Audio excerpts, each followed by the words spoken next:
30-06 John here, and today what I want to talk about is the 300 Blackout and what ammo to take for deer hunting and how to set your rifle up in your scope.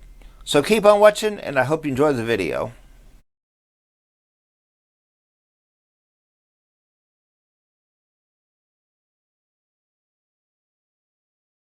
The 300 Blackout is a very popular rifle cartridge. For deer hunting, you have to make sure you choose the right ammunition. There's a lot of range ammo and plinking ammo out there that I really wouldn't be going deer hunting with it. This Winchester XP, this uses a 150 grain soft point, extreme point bullet they call it.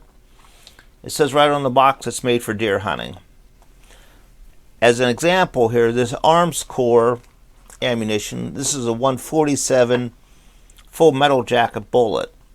I would not use that for deer hunting. The velocity of the 150 grain bullets out of a 300 Blackout are about 1,850 feet per second. There's also some lighter ammunition. These are for hand loading. This is a Barnes TAC TX bullet. This is a 120 grain bullet. It's what I actually used in my 300 Blackout AR. I got those going about 2150 feet per second. Also, this is a Sierra 125 grain Spitzer. At a 300 Blackout velocity about 2150, 2100. That should do okay for deer. There's some bullets out there that are made for varmints. You don't want to use those. Here's a couple more examples. This Frontier made by Hornady is a 125 grain FMJ. I would not use that for hunting. This Grizzly cartridge ammunition is a 130 grain FMJ. I wouldn't use that for hunting.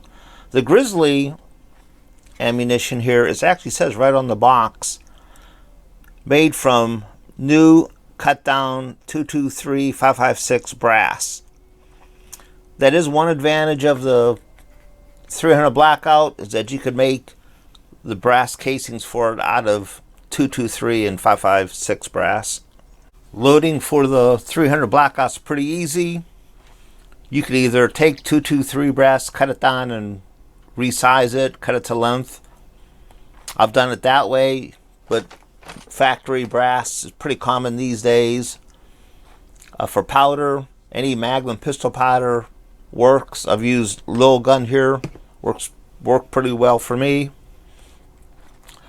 For dies, this is an RCBS die set made for the 300 Blackout.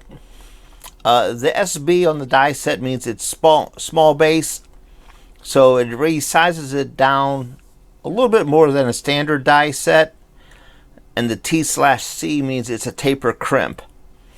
A lot of times when we're seating the 300 Blackout bullets, there's not a proper crimping cannula, so this has a taper crimp die.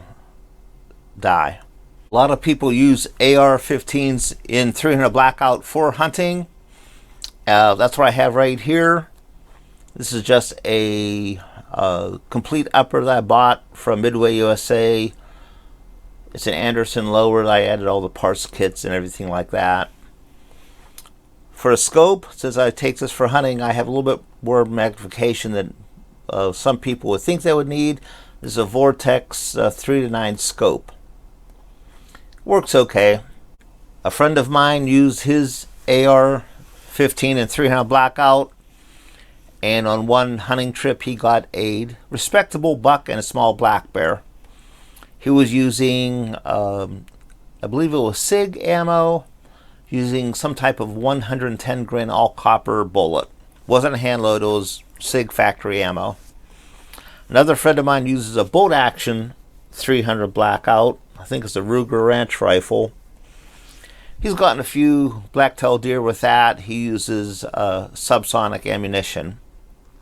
In using a AR-15 and 300 Blackout, as opposed to a regular bolt action rifle, you have to remember that your scope offset here is more than usual.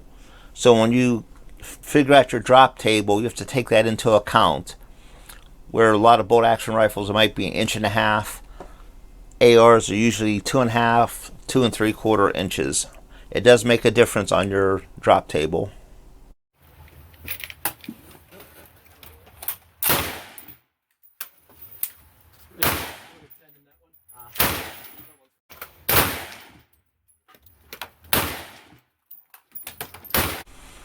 Here's a ballistic drop table I created for the 300 Blackout using the factory Hornady Factory 110 grain CX bullet, all copper bullet. If you zero it for 175 yards, at 100 yards, you're 2.5 inches high. Your maximum point blank range. At 225 yards, you're 4.8 inches low. So it's not quite 225 yards. At 200 yards, you're 2.1 inches low. So a lot of people say, well, I could just dial in some elevation. And if you have the time and have ranged out the distances, know the distance, if you have the right scope, you could dial in the elevation. Also, when you look at the, this is the energy column right here. At 175 yards, your energy is 830 foot-pounds. At 225, you're down to 729. A lot of people say that 800 foot-pounds is about the you should have for a deer-sized animal. But you start losing your energy, and you have to dial in a lot of elevation. Here's a ballistic drop table for the Hornady Factory 190 grain subsonic bullet. That bullet is made to penetrate at subsonic velocities below 1100 feet per second. So I created a maximum point blank range drop table. You find out that you have to sight it in for about 95 yards. At 100 yards, you're 0.8 inches low. At 50 yards, you're 3 inches high. At 125 yards, you're 5.9 inches low. So this is, to me, is good for about 105, 110 yards.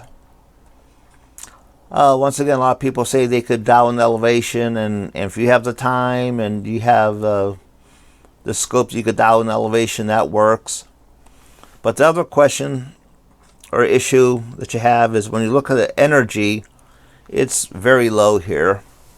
At 100 yards, you only have 419 foot-pounds of energy. 300 Blackout's a lot of fun to shoot. Pretty useful for deer hunting. It's about 200 yards. But for hunting, you have to make sure that you pick the right ammunition or the right bullet. Don't use FMJ. Don't use target ammunition. Get a good Spitzer or all copper bullet made for hunting. That's all that I have for today, everyone. Hey, thanks for watching. Stay safe and have a nice day.